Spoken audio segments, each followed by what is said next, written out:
హల్లెలూయా. మూలవాక్యాన్ని చదువుకుని వాక్యం కొరకైనా చిన్న ప్రార్థన చేసుకుందాం. మొదటి రాజుల గ్రంథము 6వ అధ్యాయము. మొదటి రాజుల గ్రంథము 6వ అధ్యాయము 18వ వచనాన్ని చదువుదాం. మందిరము లోపలనున్న దేవదారు పలకల మీద గొబ్బలను, వికసించిన పువ్వులను చెక్కబడి ఉండెను. అంతయు దేవదారు కర్ర పని, రాయి ఒక్కటైనను కనబడలేదు. ప్రార్థన. మమ్మల్ని మిక్కిలిగా ప్రేమించిన మా ప్రియ పరలోక తండ్రి, మీ శ్రేష్టమైన నామానికి వందనాలు, స్తోత్రాలైనా. ఇంతవరకు మీ ఆత్మచేత నడిపించారు, అందుని బట్టి మీకు వందనాలు. ఈ సమయంలో అల్పుడు నిలబడి ఉన్నాను. దేవా, నన్ను మరుగు చేయండి, మీరు మాట్లాడండి నాయనా. ప్రతి బిడ్డ హృదయంలో మీ మాటలు నాటమని అడుగుతున్నాను అయ్యా. నేను మాట్లాడితే ఎవరికి ప్రయోజనకరం కాదు, నా మాటలు ఎవరిని ఆకర్షించలేవయ్యా. మీరే మాట్లాడి మహిమ పొందమని యేసు నామములో అడుగుచున్నాము తండ్రి, ఆమెన్. మంచిది. బలహీనంగా ఉన్న వాళ్ళు మాత్రం ఒకసారి గట్టిగా హల్లెలూయా చెప్దాం. హల్లెలూయా. మంచిది. ఇద్దరు ముగ్గురు ఎలా ఉన్నారట? బలహీనంగా ఉన్నారట. దేవుడు వారిని బలపరచునుగాక. ఆమేన్.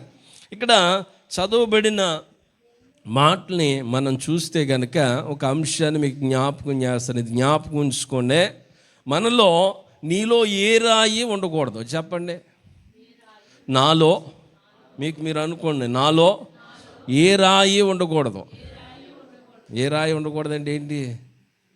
వర్తమానం మొత్తం పూర్తయ్యాక మీకు అర్థమవుతుంది మనలో ఏ రాయి ఉండకూడదు. ఇక్కడ చూడండి, చదవబడిన లేఖన భాగాన్ని జాగ్రత్తగా గమనిస్తే మొదటి రాజుల గ్రంథము 6:18 చదివాం కదా. ఆ చివరి భాగంలో, ఆ వచ్చిన చివరి భాగంలో ఏం కనబడతా ఉంది? రాయి ఒక్కటైనను కనబడలేదు. కొన్ని కనబడకుండా ఉండాలట మన జీవితంలో. ఏముండాలి? కనబడకుండా ఉండాలి. మొదటి బాట కనబడకూడదు. ఏమవ్వకూడదు? కనబడకూడదు. ఎందుకు కనబడకూడదంటే ఇక్కడ దేనికోసం ఇది చెప్పబడుతున్న మాట? మందిరం కోసం కదా. అంటే మందిరం కట్టబడేటప్పుడు అన్నీ కూడా చక్కటి మ్రానులు ఉన్నాయి, దేవదారు కర్రలు ఉన్నాయి. కానీ అక్కడ ఏ పని లేదట? రాయి ఒక్కటైనను కనబడలేదు. దేవునికి మహిమ కలుగునుగాక. ఏమండి, ఇక్కడ బైబిల్ గ్రంథం చెప్తూ ఉంది. మొదటి కొరింథీయులకు రాసిన పత్రిక 3వ అధ్యాయము 16వ వచనం చూస్తే, మొదటి కొరింథీయులకు రాసిన పత్రిక, మీరు దేవుని ఆలయమై ఉన్నారనియు దేవుని ఆత్మ మీలో నివసించుచున్నదనియు మీరు ఎరుగరా? ఎవడైనను దేవుని ఆలయమును పాడు చేసిన ఎడల దేవుడు వారిని పాడు చేయను. చాలమ్మా, దేవునికి మహిమ కలుగునుగాక. మొదట ఇప్పుడు ఆలయం ఏంటిది? మనమే ఆయన యొక్క ఆలయమై ఉన్నాం కదా. ఇప్పుడు మనలో ఏం ఉండకూడదు? ఏ రాయి కనబడకూడదు. కనబడే రాళ్ళు చాలా ఉన్నాయి కదా. అంటే సంఘంలో కనబడే రాళ్ళు ఏంటంట? చెప్పండి. నేనే కనబడాలి, నేనే పాట పాడాలి, నేనే కనిపించాలి. నేనే కనిపించాలనే రాయి మనలో ఉండాలా ఉండకూడదా? ఉండకూడదు. కాబట్టి మన జీవితాల్లో, మన ఆత్మీయ దైనందిన జీవితాల్లో మనం త్వరగా వృద్ధి పొందాలన్నా, దేవుని కనుదృష్టి మన మీద ఉండాలన్నా, మనం మరుగై ఉండిపోవటానికి ఇష్టపడాలి. దేవునికి మహిమ కలుగునుగాక. హల్లెలూయా. నా మాటలు అర్థమవుతున్నాయి కదా. ఏమైపోవాలంటే మనం దేవుని మందిరంలో ఎప్పుడైతే మరుగై ఉండటానికి ఇష్టపడతామో, దేవుడు నిన్ను ఏం చేస్తాడు? ఇప్పుడు ఆశీర్వదిస్తాడు.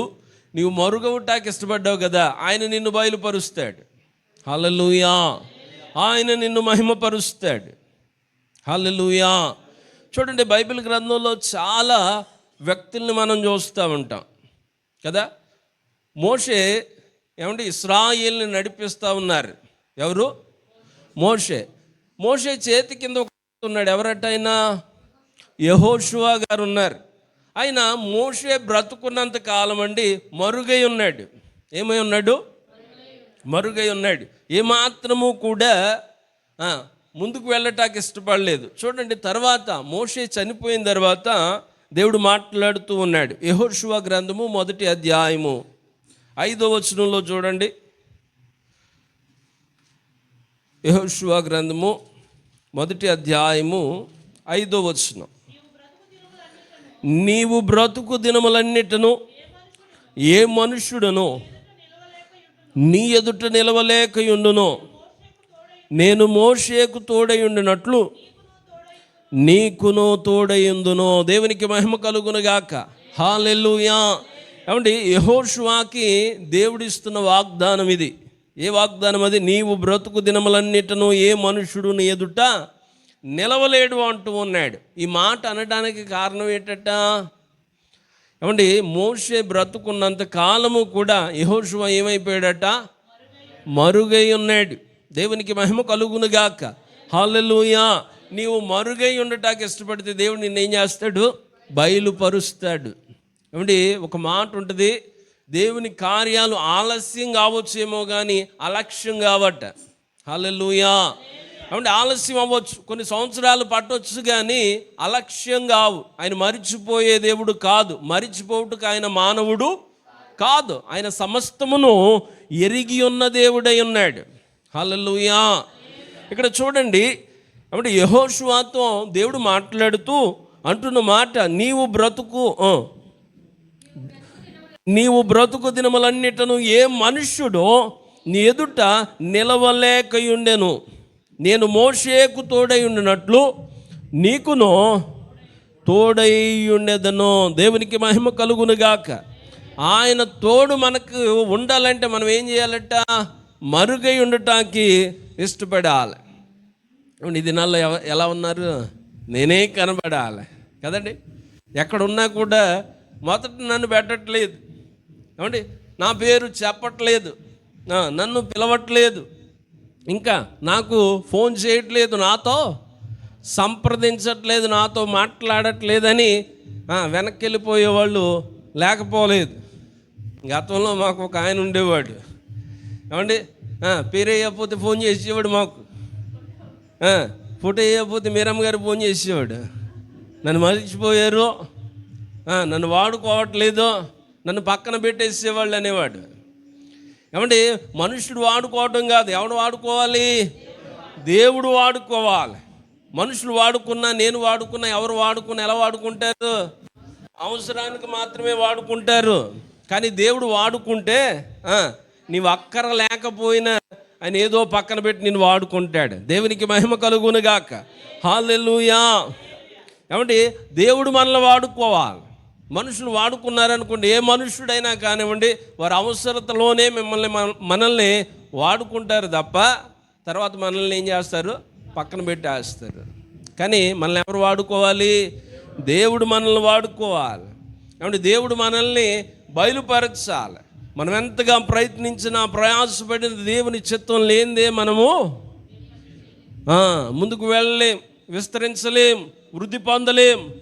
మనం వృద్ధి పొందాలన్నా, ఏమంటే విస్తరించాలన్నా, అనేక మందికి నీవు నేను దీవెనకరంగా ఉండాలన్నా ఎవరు వాడుకోవాలి? మనల్ని దేవుడు వాడుకోవాలి. దేవునికి మహిమ కలుగునుగాక. హల్లెలూయా. చూడండి, నిర్గమాకాండము 13వ అధ్యాయము 7వ వచనం. నిర్గమాకాండము 13వ అధ్యాయము 7వ వచనం. పులియని వాటిని 7 దినములు తినవలెను, పులిసినదేదియో నీ యొద్ద కనబడకూడదు. దేవునికి మహిమ కలుగునుగాక. ఏది కనబడకూడదట? పులిసినది ఏది కూడా నీ యొద్ద కనబడకూడదు. ముద్దలో కొంచెం పులిసిపోతే ముద్దంతా ఏమైపోద్దండి? పులిసిపోద్ది కదా. బుక్కావాని తైలంలో చచ్చినవి ఒక్కటి పడితే తైలం అంతా ఏమైందట? కంపు కొట్టింది. మనలో చేదైంది ఏదైనా చిన్నది అనుకోండి, అంతా కూడా ఏమైపోద్ది? చేదుమయముగా మారిపోతుంది. కనుక మనం ఎలా ఉండాలి? ఏమంటే పులిసింది కానీ చేదైంది కానీ ఏది మనలో ఉండకుండా మనము జాగ్రత్త చేసుకోవాలి. దేవునికి మహిమ కలుగునుగాక. హల్లెలూయా. ఇక్కడ చూడండి, పులి అని వాటినే 7 దినములు తినవలెను, పులిసినది ఏది నీ యొద్ద కనబడకూడదు, నీ ప్రాంతములన్నిటిలోనూ పొంగనిదేదియో నీ యొద్ద కనబడకూడదనే మాటను మనం వింటూ ఉన్నాం. మన జీవితాల్లో కూడా కొన్ని ఏం కావాలి, కొన్ని కనబడకుండా ఉండాలి. ఏమంటే మరుగైపోయి ఉండాలి. మన ప్రార్థనా జీవితం మరుగై ఉండాలి. ఇంకా మన ఆత్మీయత ఏమై ఉండాలి, మరుగై ఉండాలి. కొంతమంది ప్రార్థన చేయమంటే చేస్తానే ఉంటారు. ఏమంటే ఎక్కడ బహిరంగంగా చేయటానికి ఇష్టపడతారు. అదే వారిని ఏకాంతంగా పెట్టి తలుపు వేసేసి ఓ సీసీ కెమెరా ఎట్టామని తెలియలేదనుకోండి, ఏం చేస్తారు చెప్పండి? వాళ్ళు ఫోన్ పట్టుకుని చక్కగా పైకి కిందకి దోతా ఉంటారు. ఏమంటే ప్రార్థన అనేది ఎక్కడ ఉండాలి? నీ గదిలో ఉండాలి, రహస్యంగా ఉండాలి. దేవునికి మహిమ కలుగునుగాక. హల్లెలూయా. ఏమంటే అందరూ చూసేటప్పుడు ఏమన్నాం అనుకోండి, గంటలు అసలు ఆమెను మర్చిపోతారు కొంతమంది. ఏమంటే ఆమెను ఏమైపోతారో మర్చిపోతారు. వాళ్ళతో చాలా ప్రమాదం. పాస్టర్ గారు అట్ట పెద్ద అయినట్టు, వయసులో పెద్ద ఆయన అయితే మీటింగ్స్ పెట్టారట. మరి స్టేజ్ మీద మా పాస్టర్లతో వచ్చిన బాధ ఇదే, ఎంతమంది ఉంటే అంతమందికి ఏదో ఒకటి ఇవ్వాలి కదా. సరే, అక్కడ జరుగుతుంది బర్త్డే పార్టీ, అంతా అయిపోయిందట. అందరినీ ఏదో గ్రీటింగ్ చెప్పమన్నారు. సరే, పెద్ద ఆయన కదా, ఆయనకి అన్నారట, వాక్యం అయిపోయాక అయ్యగారు కేక్ కోసం ప్రార్థన చేయండి అన్నారట. ఏమన్నారు? కేక్ కోసం ప్రార్థన చేయమంటే పాపం పెద్ద ఆయన కదా, ఈయన వాక్యం అయిపోయింది కేక్ కోసం ప్రార్థన చేయమన్నారన్న మాట మరిచిపోయి ప్రారంభం నుంచి మొదలుపెట్టాడట. ఎక్కడి నుంచి? అయా జనాలను నడిపించు, ఇదిగో కుటుంబం చక్కగా జన్మదిన వేడుక జరుపుకుంటుంది, అనేక మంది రావాలి అని ప్రారంభం నుంచి మొదలుపెట్టాడట. ఏమన్నా అందరూ లేచి వెళ్ళిపోతున్నారట. ఎందుకని? అమ్మని మర్చిపోయాడు ఆయన. ఏమన్నా అలా ఉండకూడదు. మనం ఎలా ఉండాలి? గురి కలిగిన వారంగా ఉండాలి. దేవునికి మహిమ కలుగునుగాక. హల్లెలూయా. మన ప్రార్థన ఎలా ఉండాలి? మరుగై ఉండాలి. రహస్య ప్రార్థన మనకుంటే మన జీవితాలు ఏమవుతాయట? వెలుగుతాయి. దేవునికి మహిమ కలుగునుగాక. ఏమంటే ఎవరు మోకాళ్ళు అయితే నల్లబడతాయో వారి మోకాల్లో తెల్లగా మారుతాయట. ఏ క్రీములు రాయక్కర్లేదు మనం. దేవునికి చెప్పండి స్తోత్రం. హల్లెలూయా. ఏమన్నా కొయ్యిలో తెగ రాసేస్తూ ఉంటాం కదా. పాపం మనోళ్ళు బాధలో ఇక్కడ కనపడవు, ఆ క్రీములు అయిపోతే చూడాలి. హల్లెలూయా. చూడలేమండి, మోకాలు ఏమైపోతాయి? కాల్చినట్లుగా అయిపోతున్నాయి. దయచేసి అటువంటి ప్రోడక్ట్లు ఇవి వాడకండి, మంచిది కాదు మోకాలకి. దేవునికి మహిమ కలుగునుగాక. మీకు చక్కగా కనపడాలనుకోండి, ఏం చేయాలి? మీరు రోజుకు 2-3 గంటలు మోకరించి ప్రార్థన చేయండి. మీ మోకాలు అడుగుతారు, ఏం రాస్తున్నావమ్మ నిన్ను అడుగుతారు. దేవునికి స్తోత్రం. హల్లెలూయా. అలా మన మొఖాలు వెలగాలి తప్ప ఆడెవడో కనిపెట్టిన క్రీముల ద్వారా మన మొఖాలు వెలగకూడదు. ఆమె చెప్పండి. నేను చెప్పట్లేదు, చూసారు, మా వాళ్ళు చెప్తున్నారు. మా వాళ్ళు ఏం రాయరు అనమాట. దేవునికి స్తోత్రం. హల్లెలూయా. కొంచెం ముందుకు వెళ్దాం. అదే నిర్గమకాండం 23వ అధ్యాయము 15వ వచనం. నిర్గమకాండం 23వ అధ్యాయము 15వ వచనం. పులి అని రొట్టెల పండుగ ఆచరింపవలెను, నేను నీకు ఆజ్ఞాపించినట్లు అబీబు నెలలో నీవు ఐగుప్తులో నుండి బయలుదేరి వచ్చితివి గనుక ఆ నెలలో నియమక కాలమందు 7 దినములు పులి అని రొట్టెలు తినవలెను. నా సన్నిధిని ఎవ్వడును వట్టి చేతులతో కనబడకూడదు. దేవునికి మహిమ కలుగునుగాక. ఇంకోసాటిని కూడా మనం కనబడకూడదట. ఎక్కడ? దేవుని సన్నిధిలో మనం ఎలా కనబడకూడదట? వట్టి చేతులతో కనబడకూడదట. అంటే ఏమంటే కొంతమంది చక్కగా మలిచేస్తూ ఉంటారు కదా, ఎలా కావాలితే అలా మలిచేస్తారు. నేను ఎలా మలుచుకుంటున్నాను తెలుసా? మనం ఎలా కనపడకూడదు మందిరంలో? బైబిల్ లేకుండా కనపడకూడదు. దేవుని మందిరంలో మనకేముండాలి? హల్లెలూయా. గట్టిగా చెప్పాలి.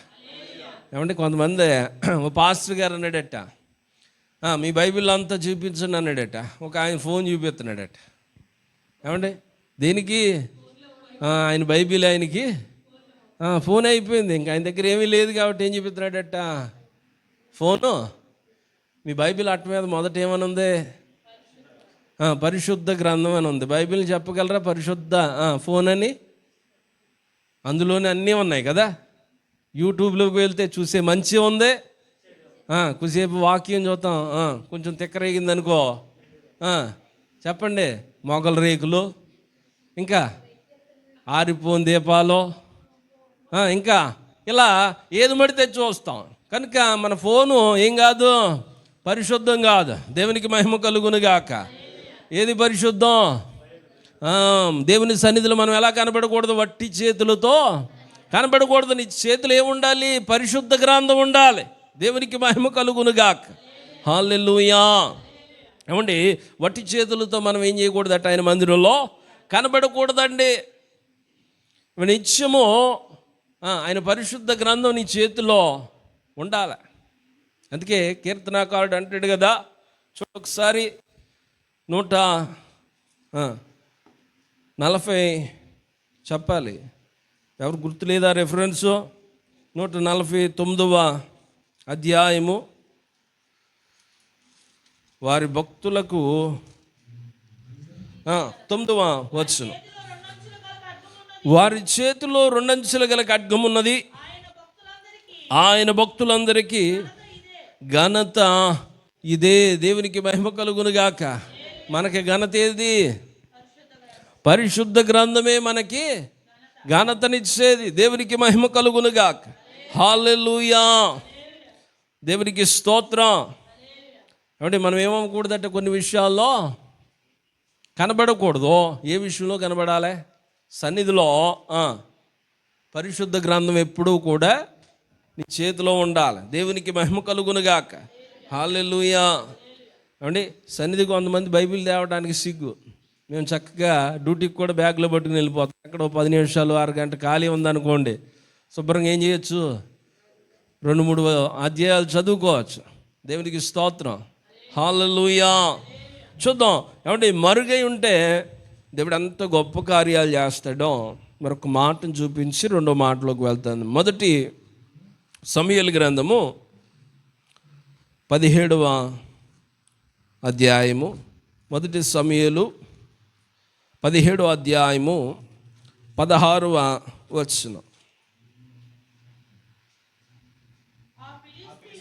ఆ ఫిలిష్తీయుడు ఉదయమునను సాయంత్రమును బయలుదేరుచు 40 దినములో తన్ను తాను అగుపరుచుకొనుచు వచ్చెను. దేవునికి మహిమ కలుగునుగాక. హల్లెలూయా. ఏమంటే నేను కనబడాలని ఆత్మ ఎవరి ఆత్మ? గొలియాత్ ఆత్మది. గొలియాత్ ఏం చేస్తున్నాడట? 40 దినాల నుంచి నా కండలు చూడండి, నన్ను చూడండి అని తన బలాన్ని ఏం చేస్తూ ఉన్నాడు? అగుపరుచుకుంటున్నాడు. తనకు తాను ఏం చేస్తున్నాడు? చూపించుకుంటున్నాడట. ఏమండి ఇప్పుడు మనం కనబడాలనేది ఏ ఆత్మ? చెప్పాలి గట్టిగా. గొలియాత్ ఆత్మ అండి. గొలియాత్ ఏం చేస్తూ ఉన్నాడు? ఏమండి అర్థమవుతున్నాయి నా మాటలో? గట్టిగా చెప్పండి హల్లెలూయా. కొంచెం గట్టిగా. ఇప్పుడు వినపడుతుంది, అర్థమవుతుందని అర్థమైంది. గొలియాత్ ఏం చేస్తూ ఉన్నాడట? 40 దినాలు తన్ను తాను ఆగపరుచుకుంటున్నాడు. చాలా గర్వంతో మాట్లాడుతూ ఉన్నాడు. ఇదిగో మీలో ఎవరు లేరా, నేను ఒక్కడిని వస్తాను. ఇదిగో ఇశ్రాయేలు అందరిలో ఒక్కడు రండి, నా మీద జయం పొందితే మేము మీకు దాసులం అవుతాం, లేదా మీరు నన్ను జయిస్తే మేమందరం మీకు దాసులం అవుతాం. నేను ఒక్కడనే ఉంటాను, మీరు అందరూ ఏర్పాటు చేసుకుని ఒకటి రండి అంటున్నాడు. ఎంత గర్వంతో కూడిన మాటలు అవి. అలా అంటూ చెప్తూ ఉన్నాడు. ఆ కింద వచనాల తర్వాత మీరు చదువుకుంటా ఉంటే ఎవడు దావీదు వెళ్తే అంటాడు, అయ్యా నేను నీకు కుక్కలా కనబడుతున్నానా, కర్రతో వస్తా ఉన్నావు అంటాడు. కానీ చిన్న దావీదు ఏం చేశాడట? గొలియాతుని చంపాడండి. అంటే దావీదు ఏమై ఉన్నాడు? మరుగై ఉన్నాడు. దేవునికి మహిమ కలుగునుగాక. హల్లెలూయా. ఏమంటే మరుగై ఉంటే దేవుడే నిన్ను హెచ్చిస్తాడు. ఏమంటే దావీదు అంతకు ముందు ఎవరికైనా తెలుసా?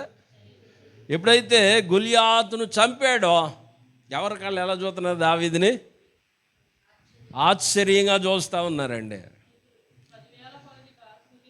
ఏమంటే దావీదుని స్తుతిస్తూ ఉన్నారు, గణపరుస్తూ ఉన్నారు. అప్పుడు దాకా దావీదుని ఎవరు పట్టించుకోలే. ఏమంటే సౌలే ఎన్నిక చేయలేదు. ఎందుకని? ఆ యొక్క సైన్యంలో గొప్ప గొప్ప సైన్యాధికారులు ఉన్నారు, బలం కలిగిన వాళ్ళు ఉన్నారు. వాళ్ళందరూ కూడా గొలియాతును చూసి గజగజలాడిపోతూ ఉన్నారు, భయపడిపోతూ ఉన్నారు. ఇంత బలముడే ఎంత ఉన్నాడట? హైటు 6 మూరెల జానుడు ఉన్నాడండి. అంటే ఇంచుమించుగా 12 అడుగులు ఉన్నాడు. మనం ఎంత ఉంటాం? మా అంటే 6 అడుగులు కాస్తాం కదా. ఏమండి ఇంకా బాగా అక్కడక్కడ మచ్చుకుంటే 6.5 ఎక్కడన్నా కనబడతా ఉంటారు. 6 కష్టం, ఎవరన్నా వెతికితే దొరుకుతారు. కానీ మనోడు ఎంత ఉన్నాడు? మన మీద డబల్ ఉన్నాడు. మనం 6 ఏం లేండి, 12 అడుగులు ఉన్నాడు. ఎలా చూడాలి మనం ఆయన్ని? ఎలా చూడాలి. కానీ దావీదు చాలా పొట్టివాడండి. అయినప్పటికీ కూడా ముందున్న గొలియాతుని చూసి మాత్రం కూడా ఏం చేయట్లేదో, భయపడట్లేదో. తనలో ఉన్న దేవుణ్ణి చూసి ధైర్యం తెచ్చుకున్నాడట. దేవునికి మహిమ కలుగునుగా. హల్లెలూయా. ఏమంటే దావీదు మరుగై ఉన్నాడు. దేవుడు దావీదుని ఏం చేస్తూ ఉన్నాడు? బయలుపరుస్తూ ఉన్నాడు. నువ్వు మరుగై ఉండటానికి ఇష్టపడితే నిన్ను మొదటికి ముందుకు నడిపించేది ఎవరో? దేవుడే నడిపిస్తాడు. చూద్దాం, 2వ రాయి దగ్గరికి వెళ్దాం. మొదటి రాయి ఏంటంట? కనబడకూడని రాయి. 2వ రాయి అదే మొదటి రాజుల గ్రంథము, అదే 6వ అధ్యాయము 7వ వచనాన్ని చదువుదాం. 6వ అధ్యాయము 7వ వచనం. అయితే మందిరమును కట్టు సమయమున దాన్ని ముందుగా సిద్ధపరిచి తెచ్చిన రాళ్లతో కట్టబడెను. మరియు మందిరము కట్టు స్థలమున సుత్తె, గొడ్డలి మొదలైన ఇనుప పనిముట్ల ధ్వని ఎంత మాత్రమును వినబడలేదు. దేవునికి మహిమ కలుగునుగాక. మొదటి రాయేమో కనబడకూడని రాయి. 2వ రాయి చెప్పాలి మీరు ఇప్పుడు, మీరమ్మ గారు కాదు, అందరూ చెప్పాలి. 2వ రాయి ఏంటంట? వినబడకూడని రాయి. కొన్ని విషయాలు ఏమైపోవాలట? వినబడకూడదు. కొన్ని విషయాలు మనకి వినబడకూడదు. కొంతమందికి చెవులు పెద్దవి అయిపోతాయి అంటే తెలుసా? ఏమైపోతాయి? ఎవరన్నా గుసగుసలు ఆడుకుంటున్నారనుకోండి, ఎంత గంభీరమైన సౌండ్లు ఉన్నాయి, ఏ వినపడతాయట? గుసగుసలు వినపడతాయట. చెవులు ఏమైపోతాయట? పెద్దవి అయిపోతాయట. మీకు ఎవరికన్నా ఉందా బలహీనత? మానుకోవాలి. ఏమవ్వకూడదు? మన చెవులు పెద్దవి అవ్వకూడదు. కొన్ని విషయాల్లో మన చెవులు వినబడవు. దేవునికి మహిమ కలుగునుగాక. హల్లెలూయా. ఏమండి వినబడకుండా ఉండటమే మనకు మేలు. చెప్పండి హల్లెలూయా. ఏమంటే వినబడకుండా ఉండటమే మనకి మేలు కదా. కొన్ని విషయాలు ఏమైపోవాలి? మనకి వినబడకుండా ఉండాలండి. ఏమంటే కొంతమందికి అన్నిట్లో వెళ్ళిపోతారు, తల ఎట్టేస్తారు, తల దూర్చేస్తారు కదా. ఏమండి మా పరిసర ప్రాంతాల్లో ఇద్దరు గొడవ ఆడుకుంటున్నారట, కొట్టుకుంటున్నారట. ఇంతలో కరెంటు పోయిందట. ఇద్దరు కొట్టుకుంటా ఉంటే ఏమైంది? కరెంటు పోయిందట. ఆ పక్కింటి వాడు వెళ్ళాడట విడదీద్దామని. పాపం వాళ్ళిద్దరు బాగానే ఉన్నారు, ఇద్దరు కలిపి ఈయన కొట్టేశారట. ఎవరిని? పాపం ఇలా కొట్టుకుంటున్నారు కదా, చీకట్లో ఏమవుతుందని అప్పుడు దాకా అందరూ చూస్తూ ఉన్నారు. కరెంటు పోయాక ఒక ఆయన తెగించి వెళ్ళాడట. తెగించి వెళ్తే ఏమైపోయింది? కరెంటు వచ్చేటప్పటికి వాళ్ళిద్దరు బాగున్నారు, ఈయన మొఖం ఎర్రగా వచ్చేసిందట. అంటే ఈయన కులమొడి చేశారు. అన్నిట్లో మనం ఏం చేయకూడదట? తలదోర్చకూడదు. కొన్ని విషయాలు మనం ఎలా ఉండాలి అంటే వినబడకుండానట్లుగా ఉండాలి. దేవునికి మహిమ కలుగునుగాక. అందుకే జ్ఞాని అయిన సలోమోను అంటాడు, దాటి వెళ్ళిపోతున్న కుక్క చెవుని పట్టుకోకూడదట. ఏమవుతుంది? పట్టుకుంటే ½ కేజీ కండేసుకుని వెళ్ళిపోద్ది. ఏమంటే దాటి వెళ్ళిపోతున్న కుక్క చెవుని పట్టుకుంటే ఎలాంటి వాడిని పట్టుకున్నట్టు అంటుంది? మనకు పట్టని జగడం బట్టి రేగువాడు దాటిపోవచ్చున్న కుక్క చెవులో పట్టుకొని వానితో సమానము. దేవునికి మహిమ కలుగునుగాక. ఏమండి సామెతలు 26:17 ఏమంటే మనకి పట్టని జగడం, ఎవరైనా కొట్టుకుంటున్నా తిట్టుకుంటున్నా మనం ఏం చేయకూడదు, అందులో తలదూర్చకూడదు. తలదూర్చామనుకో, ఇప్పుడు కుక్క వెళ్ళిపోతుంది అనుకోండి, వెళ్ళిపోనివ్వాలి. అమ్మ బాగున్నామని చువట్టుకుని లాగామనుకోండి, మంచిదైతే నవ్వుతుంది చూస్తుంది, చెడ్డది పిచ్చకుక్క అనుకో 1/2 కేజీ కండేసుకుని వెళ్ళిపోద్ది కదా. అంటే అన్ని కుక్కలు మంచివి కాదు కదా. ఇప్పుడు కోయిట్లో కానూని పెట్టారు, ఎవరినన్నా కుక్క నాకితే 1000 దినాలు ఫైన్ అట్ట. ఏమైంది? కరవక్కర్లే, ఏమంటే నాకితే చాలు కదా. అంత ప్రమాదం అనమాట కుక్కలు కదా. కుక్కలు ఏం చేయకూడదు మనం, ఏమండి దాటి వెళ్ళిపోతున్న కుక్కల్ని ఏమాత్రం కూడా పట్టుకోకూడదు. అలాగే మనకు పట్టని జగడాల్లో కూడా మనము తలదూర్చకూడదు. మనలో ఉన్న బలహీనత ఏంటయ్యా అంటే, ఆడు అన్నాడో లేదో తెలీదు, యువతలోడు చెప్తాడు నిన్నే అన్నాడో. ఏమింటున్నాం మనం? అన్నవాడు మాటేనో, ఈ చెప్పినోడు మాట వింటాం, ఆడి మీదకి వెళ్ళిపోతాం కదా. ఎన్ని ప్రమాదాలు తెచ్చి పెడుతున్నాయి, ఎన్ని గొడవలు అయిపోతున్నాయి. కనుక ఎవరెవరో చెప్పేట్లకి మన చెవులు ఏం చేయకూడదు, వినకూడదు. ఏమండి ఎవరో చెప్పిన వాటికి అస్సలు మన చెవుల్ని వగ్గకూడదు. వారిని ఎదురుగా చెప్తే వాటికి నీవు స్పందించాలి, మాట్లాడాలి. అంతేగాని ఎవరో చెప్పిన దానికి ఎన్నడూ కూడా మనము స్పందించకూడదండి. చూద్దాం, కొంచెం ముందుకు వెళ్దాం. జ్ఞాని అని సొలొమోను అంటూ ఉన్నాడు. ప్రసంగి గ్రంథము 7వ అధ్యాయము, ప్రసంగి గ్రంథము 7వ అధ్యాయము 21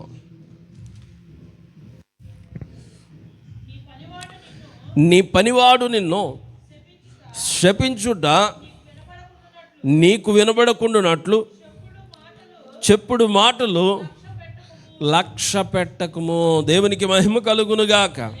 ఏమండి నీ పనివాడు నిన్ను శపించకూడదంటే నువ్వేం చేయకూడదు, చెప్పుడు మాటలు ఏమాత్రం కూడా లక్ష్య పెట్టకూడదు. ఏమంటే చెప్పుడు మాటలు వింటే ఏముంటుంది, వాడు ఎంత మంచిగా పనిచేసిన పక్కడు ఏం చెప్తాడు, అలా చేస్తున్నాడు ఇలా చేస్తున్నాడు అన్నాడు అనుకోండి, ఆడు మాటలు ఇచ్చుకుని వచ్చి మన పనుడు మనం ఇబ్బంది పెట్టకూడదు. పనుడు అన్న కాడ పక్కోడు అనుకోండి, మీ స్నేహితుడు అనుకోండి, వారెవరైనా కావచ్చు, నీ తోటి పనివారు కానివ్వండి, వారి గురించి వేరే వారు చెప్తే నీవేమాత్రము కూడా స్పందించకూడదు. నీవు చూసావా, నీవు విన్నావా, ఏమంటే నీవు విన్నా నువ్వు చూసినా దానికి స్పందించాలి తప్ప ఎవరో ఏదో అన్నారని దాన్ని పట్టుకుని మనం ముందు ఏమాత్రం కూడా వెళ్ళకూడదండి. ప్రస్తుతం ఏమంటే ఈ యొక్క స్పీడ్ ప్రపంచంలో జరిగేవి ఎక్కువ ఇవే. మనం ఎవరికో వాయిస్ మెసేజ్ పెడతాం, అదేదో వేరే వాళ్ళకి పెట్టడం, ఇదంతా కూడా ఏమైపోతుంది, యుద్ధంగా మారిపోతూ ఉన్నాయి కదా. మనం అలా కొట్టేసుకుంటున్నామని ఎవరికి తెలిసిపోయింది, ఆ వాట్సాప్ కనిపెట్టినోడికి కూడా తెలిసిపోయింది. ఏం పెట్టాడు ఇప్పుడు ఆప్షను, పెట్టిన కుసేపటికి ఆన్లైన్లో ఎవరు వినపడకుండా డిలీట్ చేసుకోవచ్చు కదా. దేవునికి స్తోత్రం, హల్లెలూయా. ఏమంటే కనుక మనం ఏమాత్రం కూడా ఏం చేయకూడదు, ఎదుటి వారి విషయాల్లో తలదూర్చకూడదు. మనకు పట్టని జగడాల్లో ఇప్పుడు కూడా తలదూర్చకూడదు. ఏమంటే విన్నా కూడా విననట్లుగా మనము ముందుకు వెళ్ళిపోవాలట. ఇంకొన్ని మాటలు కూడా మన జీవితంలో వినపడకూడదండి. చూద్దాం, యెషయా గ్రంథము 60వ అధ్యాయము 18వ వచనం.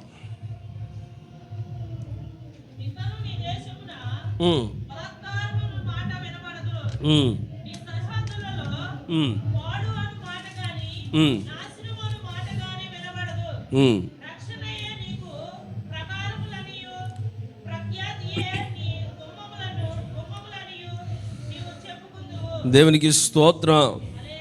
ఏమంటే ఇకను నీ దేశంలో ఏ మాట వినపడకూడదట, బలాత్కారం అని మాట వినబడదు. నీ సరిహద్దుల్లో పాడు అని మాట కానీ నాశనం అని మాట కానీ వినబడదు. రక్షణయే నీకు ప్రాకారములనియు ప్రఖ్యాతియే నీ గుమ్మములనియు నీవు చెప్పుకుందువు. దేవునికి మహిమ కలుగునుగాక. ఏమంటే మన దేశంలో ఏ మాట వినపడకూడదు? బలాత్కారం అనే మాట వినపడకూడదండి. కానీ ఇప్పుడు భారతదేశంలో ఎక్కువగా వినపడుతున్న మాట ఏంటి? బలాత్కారం కదా. భయంకరంగా ఏమంటే అపవాదిగాడు పేట రేగిపోతున్న దినాలు ఇవి కదా. వయసుతో పరిమితి లేదండి, చిన్న పెద్ద తేడా లేదు.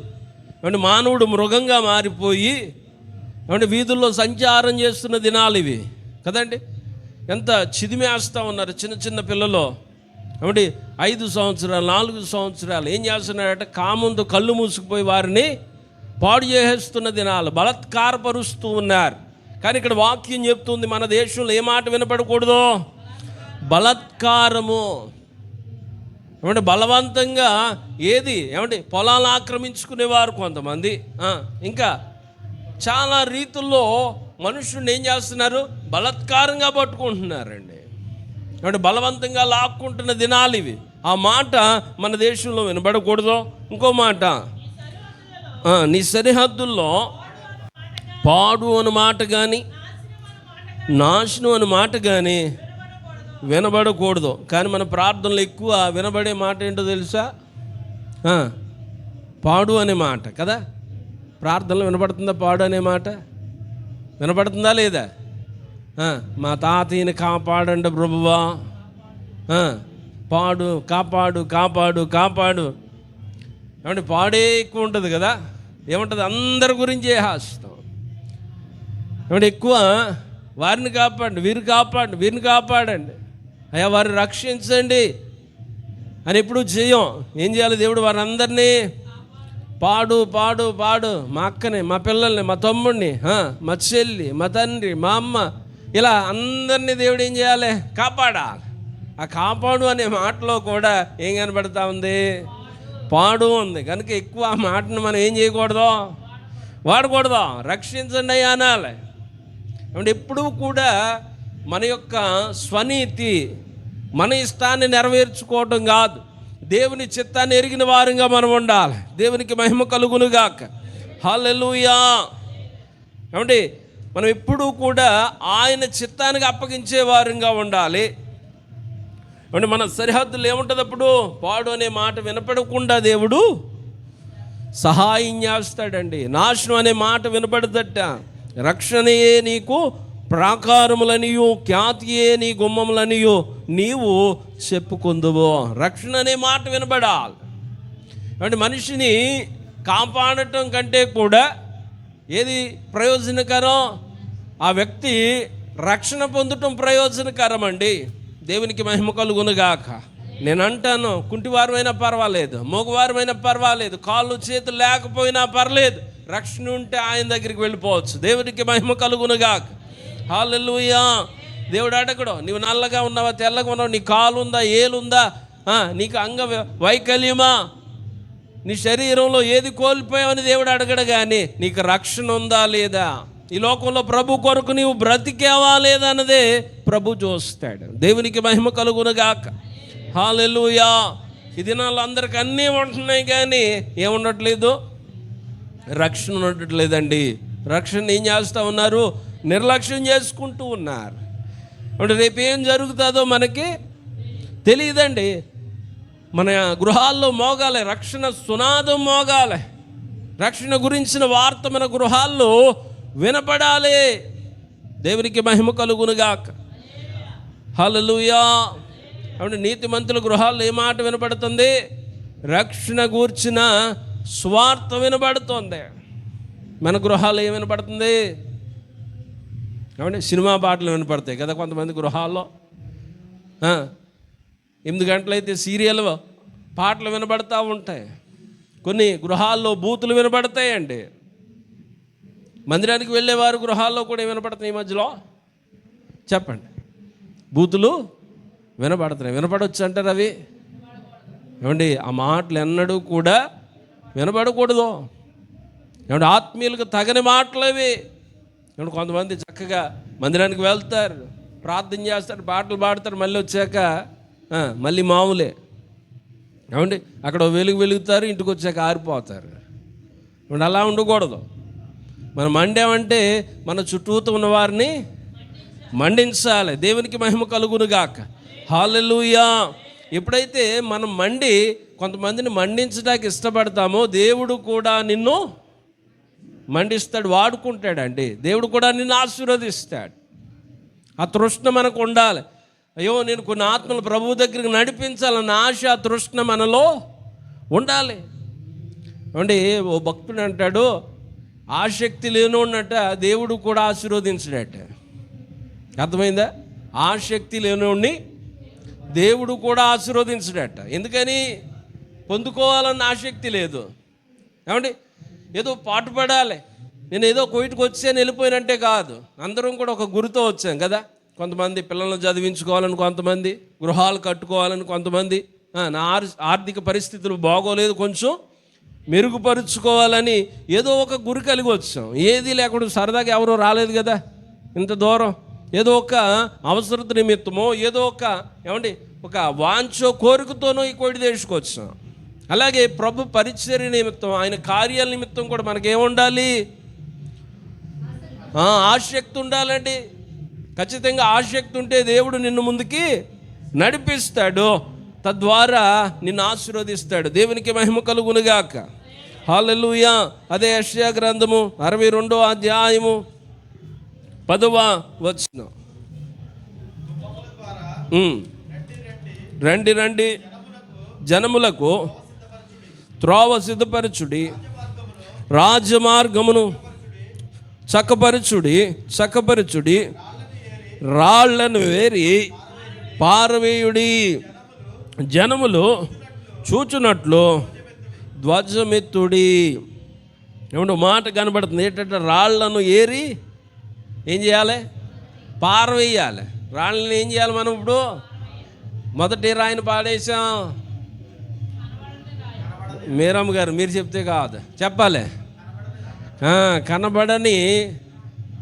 కనబడే రాళ్ళని మనం ఏం చేయాలి? కనబడకూడదని మనం దూరంగా పాడేయాలి. రెండవది, వినబడిన రాయిని దూరంగా పాడేయాలి. ఏమంటే రాళ్ళను మనం ఏం చేయాలట? వేరు పారేయాలట. కొంతమంది రాళ్ళని వెనకేసుకుంటున్నారు కదా. వెనకేసుకుంటున్నారా లేదా? వేసుకుంటున్నారా లేదా? చెప్పాలి. వెనకాల ఏమండి వెనకేసుకుని ఎక్కడికి వెళ్తున్నారు? హాస్పిటల్కి వెళ్తున్నారు. స్కానింగ్ తీతే ఏమంటున్నాడు? 3 రాళ్ళు ఉన్నాయి, 4 రాళ్ళు ఉన్నాయి అంటున్నాడు. రాళ్ళు వేసుకోకండి, వెనక పాడేయండి తీరంగా. ఏం చేయాలి? రాళ్ళు పడిపోవాలంటే నీళ్ళు ఎక్కువ తాగాలట. దేవునికి మహిమ కలుగునుగాక. హల్లెలూయా. కాబట్టి నీ శరీరంలో ఉన్న రాళ్ళు పడిపోవాలంటే ఏం చేయాలి? నీళ్ళు ఎక్కువ తాగాలి. నీ ఆత్మీయ జీవితంలో ఉన్న రాళ్ళు పోవాలనుకుంటే ఏం చేయాలట? రక్షణ నీకు ఉండాలి. అలాగే నీ దగ్గర ఏముండాలి? వాక్యాన్ని సమృద్ధిగా నీ హృదయంలో ఉండాలి. దేవునికి మహిమ కలుగునుగాక. హల్లెలూయా. అంతేగాని అన్నీ వేసుకుంటున్నాం కదా అని వెనకాల 4 రాళ్ళు వేసుకోకుండా. ఏమంటే కిడ్నీలో రాళ్ళు వచ్చినాక చాలా పెయిన్ ఉంటుంది కదా, మాటలతో వర్ణించలే. కనుక ఏమంటే అన్నీ దాచుకుంటున్నాం కదా. కోయిటోళ్ళు కొంతమంది మా తల్లిగారు గతంలో కోయిట్లో చేశారు, కానీ పాడేసేయన్నీ తెచ్చేసేది. ఇల్లంతా అయ్యే ఉన్నాయి ఇప్పుడు. ఏంటి కోయిటోళ్ళలో పాడేసేయన్నీ మా ఇంటికి తెచ్చేస్తే చూసి కొత్త ఇల్లు కట్టాక అండ్ మా నాన్నగారు ఏమో పాడేయనివ్వట్లేదు. మా అమ్మగారు మేమేమో ఇల్లంతా ఆక్రమించి పాడేయాలన్న రోజు ఏం చేసామంటే, నేను మీరమ్మగారు మాకు దగ్గరలో కాలం ఉంది, నైట్ 2 బ్యాగులు వేసుకుని బండి మీద కూర్చుంటే వెనకాల మీరమ్మ గారు ఇచ్చుకుని పట్టుకెళ్ళి కాలంలో పాడేసామన్నీ. దేవునికి మహిమ కలుగునుగాక. హల్లెలూయా. అలా అన్నీ ఫ్రీ అని ఏం చేయకూడదు? దాచుకోకూడదు. పనికిరానివి పారేయాలి. కొంతమంది అయ్యి బాబోయ్ 3 దినారులండి అని అవసరం లేకపోయినా ఏం చేస్తున్నారు? ఫ్రీగా వచ్చింది కదా అని కార్గోలను బతికించేస్తున్నారు. రోజుకో కార్గో పెట్టేస్తున్నారు కోయిట్లో మనోళ్ళే. ఎందుకని? కోయిటిళ్ళల్లో మీరు తెక్కట్టేస్తున్నారు కదా కేజీలు. వాళ్ళు కూడా చక్కగా కార్గోలు పెట్టేస్తున్నారు. కనుక పనికి రానివి ఏం చేయకూడదు? మనం దాచుకోకూడదు. దేవునికి స్తోత్రం. హల్లెలూయా. ఏమంటే వినపడకూడదనే మాటలు ఒక్క మాటని చూపించి ముందుకు వెళ్తాను, సమయం ఎక్కువ అవుతుంది. ఆదికాండము 35వ అధ్యాయము, ఆదికాండము 35వ అధ్యాయం 22వ వచనం. ఇశ్రాయేలు ఆ దేశములో నివసించుచున్న నివసించుచున్నప్పుడు రూబేను వెళ్ళి తన తండ్రి ఉపపత్ని అయిన బిల్హాతో సైనించెను. ఆ సంగతి ఇశ్రాయేలునకు వినబడెను. ఎంత భయంకరం అండి! రూబేను ఏం చేశాడట? తన తండ్రి భార్యతో కూడాడు అంటే పాపం చేశాడు. ఆ మాట ఎవరికి వినపడ్డదట? ఇశ్రాయేలునకు వినపడ్డది. ఇట్టి మాటలు మన జనాంగాల్లో ఎక్కడ వినపడకుండును గాక. ఆమేన్. అంటే వ్యభిచారం అనే మాత్రం వినపడకుండును గాక. బలాత్కారం అనే మాట ఎక్కడ వినపడకుండా ఉండును గాక. దొంగతనం అనే మాట ఎక్కడ వినపడకుండును గాక. ఏమంటే వ్యతిరేకపు ఆత్మలు అనే మాట ఎక్కడ వినపడకుండా ఉండును గాక. ఏమంటే అటువంటి కొన్ని మాటలు ఏం చేయకూడదో? వినపడకూడదు. ఏమంటే ఈ ప్రస్తుత పరిస్థితుల్లో ఏమంటే భయంకరంగా వినపడతా ఉన్నాయి. ఏంటి చెప్పండి? అక్రమ సంబంధాలనే మాట బాగా వినబడుతుందండి. ఎప్పుడూ లేనట్లుగా చంపేసుకుంటున్నారు. భర్తలు భార్యలు చంపేస్తున్నారు, భార్యలు భర్తలు చంపేస్తున్నారు. దేనికోసం? ఏమంటే అల్పమైన ఏమంటే తాత్కాలికమైన సుఖం కోసం, లేకపోతే సంతోషం కోసం ఏం చేస్తున్నారు? వాళ్ళు ప్రాణాలు తీసేస్తున్నారు. అటువంటి మాట మన ప్రాంతాల్లో వినపడకుండును గాక. ఆమేన్. హల్లెలూయా. కొంచెం ముందుకు వెళ్దాం. 3వ మాటకు వెళ్ళి ముగింపులోకి తీసుకువెళ్తాను. ఎన్ని మాటలు చెప్పుకున్నప్పుడు దాకా? ఏమంటే 2 3? ఏమంటే గ్రూప్లో 3 అంటున్నారు. నేను 2 చెప్పానమ్మా. 3వ మాట తర్వాత నాకు చెప్పండి ఏం చెప్పాను. హల్లెలూయా. మొదటి మాట కనబడకూడదు, 2వ మాట వినబడకూడదు, 3వ మాట నిర్గమాకాండము 17వ అధ్యాయము, నిర్గమాకాండము 17వ అధ్యాయము 3-4 వచనాలు. అక్కడ ప్రజలు నీళ్లు లేక దప్పికొని మోషే మీద సనుగుచు, ఇదెందుకు? మమ్మును మా పిల్లలను మా పశువులను దప్పి చేత చంపుటకు ఐగుప్తులో నుండి ఇక్కడికి తీసుకొని వచ్చితిరా నేను. అప్పుడు మోషే యెహోవాకు మొరపెట్టుచు, ఈ ప్రజలను నేనేమి చేయుదును? కొంతసేపటికి నన్ను రాళ్లతో కట్టు చంపుదురా నేను. దేవునికి మహిమ కలుగును గాక. హల్లెలూయా. ఈ మాటకు పేరు మీరు పెట్టాలి. 3వ మాట ఏం మాట చెప్పండి? రాళ్ళతో కొట్టడం అంటారా? సనిగే రాళ్ళు ఇవి. ఏ రాళ్ళు ఇవి? సనిగే రాళ్ళు. ఏమంటే మొదటి రాయేమో కనబడకూడదని రాయి, 2వ రాయి ఏమో వినబడకూడదని రాయి, 3వ రాయి సనిగేరు రాయి అండి. ఏమంటే సంఘంలో ఈ బ్యాచ్ ఉంటారు కదా, సనిగే వాళ్ళు ఉంటారు. ప్రతి దానికి కూడా ఏం చేస్తూ ఉంటారు? సనుగుతూ ఉంటారు. అమ్మా రేపు రాత్రి సంపూర్ణ రాత్రి అన్నాం అనుకో, సనిగే వాళ్ళు కొంతమంది. పాస్టర్ గారికి ఏం పని లేదు, ఎప్పుడు సంపూర్ణ రాత్రి అంటాడో. శుభ్రంగా పడుకునేవాళ్ళం కదా, పని భారం ఉంటుంది వెళ్తుంది, ఆయనకి ఏమీ పని లేదు, మమ్మల్ని పడుకోనివ్వడానికి కొంతమంది. అమ్మ ఉపవాస ప్రార్థన అంటే సనిగే వాళ్ళు ఉంటారు. ఈయనకి ఏమీ లేదు, బాగుంది ఆరోగ్యం, ఎప్పుడు చూసిన ఉపవాసం అంటాడు. మాకేమున్నాయి బీపీలు, షుగర్లో, ఏమంటే కొయిటింట్లోనేమో భయంకరమైన పనులు అని సనిగే వాళ్ళు లేరా? ఏమంటే సంఘంలో ఎవరు ఉంటారు? ఖచ్చితంగా ప్రేమించే వాళ్ళు ఉన్నా లేకపోయినా కానీ సనిగే వాళ్ళు ఖచ్చితంగా ఉంటారు. అలనాడు ఉన్నారు, నేడు కూడా ఉంటారు, రేపు కూడా ఉంటారు. వాళ్ళ మనకిచ్చిన దేవుడిచ్చిన చక్కటి స్వాస్యాలు అనమాట. ఎవరో సనిగే వాళ్ళు. అంటే సనిగే వాళ్ళు ఉంటేనే మనలో ఏమొస్తుంది? ఎక్కువ రోషం వస్తుంది, కసి వస్తుంది, ఇంకా చేయాలి. ఏమంటే సనిగేవాడు పక్కన ఉన్నాడు అనుకోండి, మనలో ఇంకేం వస్తుంది? రోషం వస్తుంది. కొన్నిసార్లు మనం ప్రయోజకులు అవటానికి కూడా ఎవరు కారణం? సనిగేవాళ్ళే కారణం. ఏదన్నా చేద్దామని నడుము కట్టుకున్నాం అనుకో, ఇది అవుతుంది ఏంటి అన్నాడు అనుకోండి, మనకేమొచ్చేస్తుంది? రోషం వస్తుంది. కొంతమంది తండ్రులు కూడా అలాగంట, ఇటు పాస్ అయిపోతాడట, ఇటు రాసేస్తాడంట పరీక్షలు అన్నాడు అనుకోండి, కొడుకు వచ్చేస్తుంది కోపం.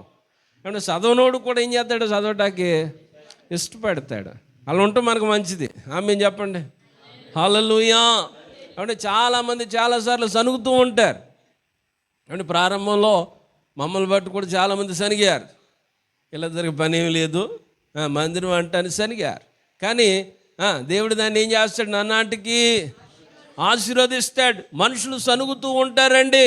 సనగటం వారి యొక్క పుట్టుకతో వచ్చిన గొప్ప వరం వాళ్ళకి, అదో లక్షణం. సనిగే వాళ్ళు సనగనివ్వండి. మనం వారిని ఏం చేయాలి? సనిగే వాళ్ళని బట్టి దేవా స్తోత్రం, వారిని ఇచ్చినందుకు అనాలి. దేవునికి మహిమ కలుగునుగాక. హల్లెలూయా. అంటే సనిగే వాళ్ళు సంఘంలో ఉండటం కూడా చెప్పండి మన మంచికే. ఆమేన్. హల్లెలూయా. అంటే క్రైస్తవుడట ఏం జరిగినా మన మంచిగా అనుకోవాలట. ఏం జరిగినా మన మంచికే. ఒక రాజుగారు మంత్రి గారు ఉన్నారట. రాజుగారు మంత్రి గారు మంచి స్నేహితులట. అయితే ఈ రాజుగారు ఎప్పుడు యుద్ధానికి వెళ్ళినా కూడా రాజుగారికి ఆనవాయితీ అంట ఏం చేయటం? యుద్ధానికి వెళ్ళటం అంటే రాజ్యం మీద కాదు, ఏమంటుంది దాన్ని? జంతువులను చంపటానికి. రాజులకి అదొక, కొంతమంది ఒక్కొక్కరికి ఒక్కొక్క కోరికలు ఉంటాయి. కొంతమంది గుర్రాల మీద తిరగటం ఒక ఆనందం రాజులకి. కొంతమందికి అలా ఈయనకి ఆయా జంతువుల్ని కాల్చడం, వేటాడటం ఆనవాయితీ అట. అయితే ఆయన వెళ్ళినప్పుడల్లా కూడా ఎవరిని తీసుకెళ్ళేవాడట? మంత్రి గారిని తీసుకెళ్ళేవాడట. అయితే మంచిది. ఒకరోజు రాజుగారు ఆ బాణం వేస్తూ ఉంటే, ఆ వారు లాగుతూ ఉంటే అనుకోని రీతిగా రాజుగారు వేలు కట్ అయిపోయిందట. ఏమైంది? బటన్ వేలు కట్ అయిపోయింది. పక్కనే ఉన్న మంత్రి గారు ఏం చేయాలి? గబగబా మీరైతే ఏం చేస్తారు? గబగబా షర్ట్ అన్న పేరు కోసం, మనలో హృదయంలో లేకపోయినా రాజుగారు కదండి, మన బట్టలో ఏదో చింపి కడతాం. ఈయన ఏమన్నాడట? మంత్రి గారు మన మంచిగా అన్నాడట. రాజుగారికి బీపీ వచ్చేసింది. నేను రాజుని, నా ఏలు కట్ అయిపోతే కనీసం ఏదో గుడ్డ తెచ్చి కట్టడం మానేసి ఏమన్నాడో మన మంచిగా అన్నాడని గబగబా మళ్ళీ తిరిగి వచ్చేసి ఇంటికి, ఎవరు అక్కడంటే ఇద్దరు సైనికులు వస్తే మంత్రి గారిని తీసుకెళ్ళి చెరలో వేసేయండి అన్నాడట. పాపం మంత్రి ఏమైపోయాడు? చెరలోకి వెళ్ళిపోయాడు. కొంచెం ఏలు తగ్గింది, కట్లు కట్టుకున్నాడు, బాగానే ఉందనుకుని మళ్ళీ రాజుగారు ఎక్కడికి వెళ్ళిపోయాడు? వేటకు వెళ్ళిపోయాడు. అంటే అలా వేటకు వెళ్ళి వేటాడుతూ ఉంటే అడుగు మనుషులు వచ్చి రాజుని ఎత్తుకుపోయారట. ఈయన అంటున్నాడట రాజుగారు, అయ్యా పలానా పక్క రాజ్యానికి నేను రాజుని, మీకు ఏమైనా కావాల్సి చేస్తానంటే రాజు బూజ మాకు అంత అనవసరం. ఈరోజు సాయంత్రం మా దేవతకి ఏముందట? బలి అర్పించాలి. నువ్వు రాజు అయితే మాకు అంత అనవసరం, నిన్ను బలిచ్చేస్తున్నాను. రాజుగారికి దండేసేసారట. దండేసేసి తీసుకుపోయారండి బలి ఇవ్వటాకే. అందరూ మంచోళ్ళు ఉంటారు కదా. పక్కోడు రాజుగారిని పైనుంచి కింద చూస్తున్నాడట.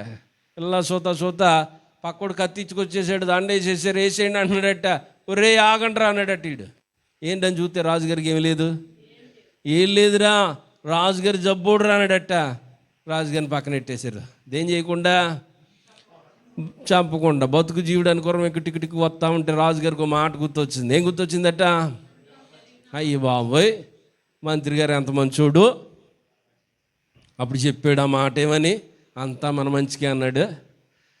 ఎవరు అక్కడ అన్నాడట. మళ్ళీ వచ్చారు ఇద్దరు సైనికులు. వెంటనే మంత్రి గారిని తీసుకురన్నాడట. మంత్రి గారిని తీసుకొచ్చి రాజు దగ్గర పెడతారా. మంత్రి ఏం బాధపడుకో, నిన్ను నెల చెరసాల్లో పెట్టానంటే అది కూడా నా మంచిగా అన్నాడట. అవయ్యా నువ్వు అన్నావు, నీ మాట ఏం లేదు, అన్యాయంగా నేను జైల్లో పెట్టాను, అది నా మంచికి ఓకే. నీవు చెరలో ఉంటే నీకేం మంచి అన్నాడట. అయ్యా ఎప్పుడు వేటకి వెళ్ళినా నీ కూడా ఎవరిని తీసుకెళ్తారు? మీరు నన్ను తీసుకెళ్తారు. అక్కడ మీకు ఏం లేదు కాబట్టి మిమ్మల్ని వదిలేసారు, నాకు అన్నీ బాగున్నాయి కాబట్టి మీ పక్కన నన్ను వేసేసేవాళ్ళు. నేను చెరలో ఉండటం కూడా నా మంచిగా అన్నాడట. దేవునికి మహిమ కలుగును గాక. అలా క్రైస్తవ జీవితంలో బాధైనా, వేదైనా, రోదనైనా, ఇరుకైనా, ఇబ్బంది అయినా కూడా అది మన మంచికే. ఆమెన్. హల్లెలూయా. ఎంత కష్టమైనా కూడా అది మన మంచికే. దాని వెనకాల గొప్ప ఆశీర్వాదాలు ఉంటాయి. హల్లెలూయా. కొన్ని అవమానాలు నీకు ఉండొచ్చు, వాటి వెనకాల దేవుని గొప్ప ఆశీర్వాదం ఉందని మర్చిపోవద్దు. ఆమేన్. అండ్ కొన్ని నిందలు ఉంటాయి, వాటి వెనకాల దేవుడు చేయబోయే గొప్ప కార్యం కూడా సంసిద్ధంగా ఉన్న మాట నీవెన్నడు మర్చిపోవద్దు. ఆయన మన కోసం గొప్ప కార్యములు చేసేవాడండి. యోబు ఆ కష్టకాలంలో నిలబడ్డాడు కాబట్టి దేవుడు ఏం చేశాడు? యోబుని రెండంతలుగా ఆశీర్వదించాడు. హల్లెలూయా. నీవు కూడా కొన్ని నిందల్లో, కొన్ని వేదంలో, రోదంలో, ఆ నిట్టూర్పులో ప్రభు కోసం నిలబడితే నిన్ను కూడా ఏం చేస్తాడు ఆయన? రెండంతలుగా ఆశీర్వదిస్తాడు. దేవునికి మహిమ కలుగునుగా. ముగింపులోకి వస్తూ ఉన్నాను. ఫిలిప్పీయులకు రాసిన పత్రిక 2వ అధ్యాయము 15వ వచనాన్ని చదువుదాం. ఫిలిప్పీయులకు రాసిన పత్రిక 2వ అధ్యాయము 15వ వచనం. నిష్కళంకులను అనిందులైన దేవుని కుమారులగునట్లు సనుగులను సంశయములను మాని సమస్త కార్యములను చేయుడి. దేవునికి మహిమ కలుగునుగాక. ఏం మానేయాలట? సనుగులు, సంశయములు మాని. అంటే ఏ విషయాల్లో సనుగుతూ ఉన్నారు? అంటే ప్రతి దానికి సనిగే మనసు ఉందా?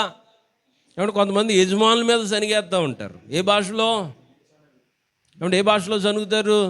అరబ్బీలో సనిగితే బాగుంటుంది. మన వాళ్ళు తెలుగులో సనుగుతారు, వాళ్ళకి ఇంకా కోపం వచ్చేస్తుంది. ఏమంటే కొంతమంది ఇబ్బందులు పడడానికి ఏంటో కారణం తెలుసా? కొయిటు గృహాల్లో పని సనిగినా తప్పదో, జ్వరం వచ్చినా తప్పదు, అయినా కూడా అది తెలుసు కూడా యజమానుల మీద సనుగుతారు. ఏమండి, ఆవిడ 30,000 40,000 జీతం ఇచ్చింది మనతో సనిగించుకుంటాక సనిగేవారుగా ఉండకూడదండి. మన కష్టాన్ని చెప్పుకోవాలి, మా అమ్మ నా వల్ల కావట్లేదు, నేను చేయలేకపోతున్నానని చెప్పుకోవాలి. కానీ సనిగేటట్లుగా ఉంటే వాళ్ళకి ఇంకా ఏమొచ్చేస్తుంది? కోపం వచ్చేస్తుంది. ఏమన్నా కూతు పని చెప్పేది ఇంకా 4 పని చెప్తుంది. మొన్న ఒక ఆవిడ అంటా ఉంది, మాట వినపడ్డది నాకు. ఏమంటే ఇంట్లో ఉన్నట్టు 4 వాషింగ్ మిషన్లు ఉన్నాయట, కానీ చేత్తోనే ఉతుకంటుందట. ఎలా ఉందట? ఆ వాషింగ్ మిషన్ ఆ యొక్క రూమ్లో 4 వాషింగ్ మిషన్లు ఉన్నాయట, కానీ నా బట్టలు నువ్వు చేత్తోనే ఉతకాలంటుందట. దేవునికి స్తోత్రం. ఎందుకని ఏమో తెలీదు. మన మీద వాళ్ళ కోపం ఎలా అయినా తీర్చుకోవచ్చు. ఎందుకని 2 సంవత్సరాలు మనం చేయాలి, వాళ్ళ యొక్క అండర్లో మనం ఉంటాం కదా. కనుక మనం ఎలా ఉండకూడదు? సనిగే వారంగా ఉండకూడదండి. మీరు అనుకోవచ్చు, మా తెలుగు వాళ్ళకి ఎలా అర్థమవుతుందని మేము నవ్వుతా సనుగుతున్నామంటే, వాళ్ళ తెలుగుతో మాట్లాడితే వాళ్ళకి అర్థమైపోద్ది. ఏమని? భాషలో ఏదో నన్ను తిట్టుకుంటుంది, నువ్వు ఏం చేసినా ఆవిడ తిట్టుకుందే అనుకుంటుంది. కనుక ఏం చేసినా మనం అరబ్బీలోనే చేయాలి, ఎందుకని వాళ్ళకి తెలుగు రాదు కాబట్టి. ఇంకొంతమంది బాగా చదువుకుని టెక్నాలజీ ఉందనుకోండి, గూగుల్ ట్రాన్స్లేషన్ పెట్టుకున్నారనుకోండి, మనం బూతులు తిట్టినా చక్కగా వచ్చేస్తాయి ఇంగ్లీష్లో. అది చక్కగా పెట్టుకుంటారు. మీరేమనుకుంటారు? మా మామకి ఏం తెలియదు, ఫోన్ నొక్కుంటుంది అనుకుంటారు. పక్కన గూగుల్ ట్రాన్స్లేషన్ మీ భాష అంతా అయిపోయాక అలా నొక్కుందనుకో, అరబ్బీలో కూడా వచ్చేది మీరు ఏం తిట్టారు. తర్వాత తన్ని తాలింపు పెట్టేస్తారు మనల్ని. కనుక ఈ కష్టాలు మనం కొన్నిసార్లు ఏం చేస్తాం? సనగటం వల్ల కొని తెచ్చిపెట్టుకుంటాం. అర్థం లేని సనుగులు ఏం చేయకూడదు? సనగకూడదు. మనం దేనికోసం వచ్చాం? ఏదో బ్రతకడానికి వచ్చాం. కానీ కొంతమంది వారి చేతిలో బలైపోతున్న దినాలండి. మనకు నచ్చకపోతే ఏమంటే మనం వచ్చిన పరిస్థితులను బట్టి ఒకవేళ ఆఫీస్తో వస్తే వారితో మాట్లాడుకోవాలి తప్ప, ఏమంటే కొయిటి వారితో గొడవలు పెట్టి వారితో సనిగి నాకు భాష వచ్చు కదా నేను ఏమైనా మాట్లాడతానన్నాం అనుకోండి, పరమగీతం పాడేస్తారు. మంచోళ్ళు అయితే టికెట్ తీస్తారో, లేకపోతే ఊరికి ఉత్తరానికి మోసేస్తున్నారు. ఎడారిలో పాడేస్తున్నారు, ఎవరికి తెలుతులేదండి. కనుక ఏం చేయకూడదు మనం? వాళ్ళ కోటీశ్వర్లండి. ఒకవేళ నీకు ఓపుకుంటే గదిలోకి వెళ్ళి ప్రార్థన చేసి మారాలని, ఎవరో మీ మా అమ్మో బాబో. అంతేగాని వారి మీద కానీ సనిగేమనుకోండి, వారి పగ ఎలా అయినా తీర్చుకుంటారు. కనుక సనిగే వారిగా మనం ఎన్నడూ కూడా ఉండకూడదు. చివరి వాక్యం 1 కొరింథీయులకు రాసిన పత్రిక 10వ అధ్యాయము 10వ వచనాన్ని చదువుకుని ముగింపు ప్రార్థన చేసుకుందాం. మీరు సనగకుడి, వారిలో కొందరు సనిగి సంహారకుని చేత నశించిరి. దేవునికి మహిమ కలుగునుగాక.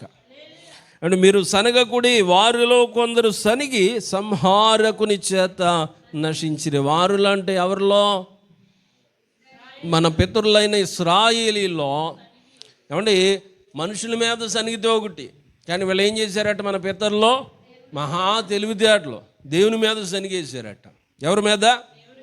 దేవుని మీద సనిగితే దేవుడు వారి సనుగులు విన్నాడంటండి. దేవుడు వారి సనుగులు విన్నాడట. ఏమంటే దేవదూతలు తినే ఆహారం ఇస్తే కూడా మన వాళ్ళు ఏం చేశారు? ఆహారం లేదనలేదు. ఏంటి ఈ రోజు కొత్తిమీర గింజల్లాగా ఉన్నాయి, ఎంతకాలం తినం ఈ మన్నా, కల్లోకి వచ్చేతనేట ఉల్లిపాయలు. అక్కడ ఉందండి, ఆ మాట కనబడుతుంది, మీరు చదవండి తర్వాత. దోసకాయలు, ఉల్లిపాయలు, తెల్లగడ్డలో కల్లోకి వచ్చేతనేట. ఎవరికే? ఇశ్రాయేలీలకండి. ఏం రావాలి వీళ్ళకి? కల్లోకి కనాను దేశం రావాలి. వాగ్దాన దేశంలో అయ్యా ఏ స్థలం మేము సొంతం చేసుకుంటాం, ఎటువంటి ఫలాలు ఉన్నాయి, నాకు దేవుడు ఏ స్థలం ఇస్తాడు, మా గోత్రానికి ఏమి ఇస్తాడని కలలు రావాలి. ఆత్మ సంబంధమైన వాళ్ళు ఏమైపోతా ఉన్నారో శరీర సంబంధులు అయిపోయి వారు అంటున్న మాట కల్లోకి వచ్చేస్తున్నాయట. దోసకాయ, ఉల్లిపాయ, తెల్లగడ్డలు, ఎర్రగడ్డలు కల్లోకి వస్తున్నాయంట. అంటే ఎంత భ్రష్టులైపోయారో చూడండి. ఇశ్రాయేలీలు ఎలా ఉండవలసిన వారు ఎలా అయిపోయారండి. ఏమంటే దేవదూతలు తినే ఆహారం కష్టపడకుండా దేవుడు వారికి ఇస్తే, ఏమంటే ఆ యొక్క గొప్ప ఆహారం అని దాన్ని మరిచిపోయారు, ప్రభువు మీద సనిగారండి. కనుక మనం ఏమాత్రము కూడా ఎలా ఉండకూడదో, సనిగే వారంగా పొరపాటున మనము ఉండకూడదండి. ప్రభువు సనిగే వారిని ఎన్నడూ కూడా మెచ్చడు. మనం సనిగే వారంగా ఉంటే ప్రభువు మనల్ని హెచ్చించడు, పక్కన పెట్టేస్తాడండి. సనిగే వారంగా మనం ఎన్నడూ ఉండకూడదు. నిత్యము ప్రభువుని స్తుతించే వారంగా ఉందాం. ఎన్ని మాటలు చెప్పుకున్నాం మనం? చెప్పండి. మొదటి మాట చాలా బాగా గుర్తుంది మీకే. మొదటి ఏమంట? కనబడకూడదు. రెండోది వినబడకూడదు. మూడోది సనకూడదు. అట్టి వారంగా మనం ఉంటే నిశ్చయముగా మనమే ఆయన మందిరాలుగా మారిపోతామండి. దేవుడు ఎక్కడో కాదు, నీ హృదయంలోనే నివసిస్తాడు. అటువంటి కృపాధన్యత దేవాతి దేవుడు మనందరికీ దయచేయునుగాక. ఆమెన్. విన్న వాక్యాన్ని బట్టి ప్రార్థన చేసుకుందాం.